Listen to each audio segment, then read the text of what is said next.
গাড়ীখন আনিলোঁ ঠিকে, কিন্তু টিকলু নাছিলে। এতিয়া ভূমিহঁতৰ ঘৰৰ পৰা আহিছে। ফিলিংছ চোৱা, এই কাৰ হয়? অঁ, তোমাৰ গাড়ী দেই। উলাই দি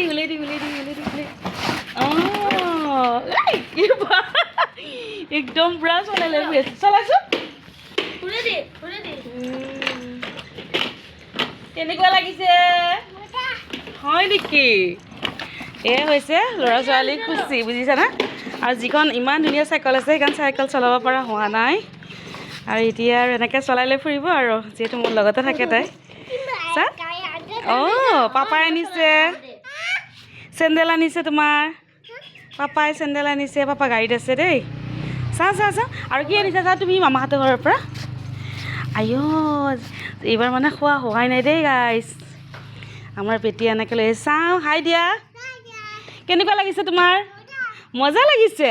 দেখিছেনে বাৰু, কোনোবাই শিকাব লাগেনে? আজিকালি চলি আৰু ভাই কি ক'ব আৰু মোৰ কাৰণে বেটিয়ে ইমান ধুনীয়াকৈ বগৰী গুটি লৈ আহিছে মমীহঁতৰ ঘৰৰ পৰা। আৰু বাতিকেইটা দেখিছেনে? এইকেইটা বাতি হৈছে ৰসমলাই খোৱা বাতি। মৰমতে এনেকৈ থৈ দিছোঁ, কিবা মানে কুটি ইফালে সিফালে দিব পৰা যায় আৰু। অঁ, অকণমান টেষ্ট কৰিছা? তাইক নজগাবা।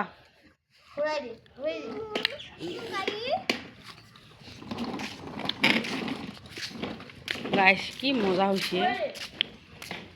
ফাৰ্ষ্ট মানে বগৰী খাইছোঁ এইবাৰ, একদম মজা।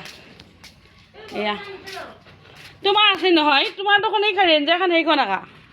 এয়া তোমাৰ কি উঠো লাগিছে নেকি? হে, বাকী যে নহওক, আৰু এটা বস্তু আনিছোঁ নহয় আজি। পাপা আনি দিব দিয়াচোন, খোৱা দিয়া।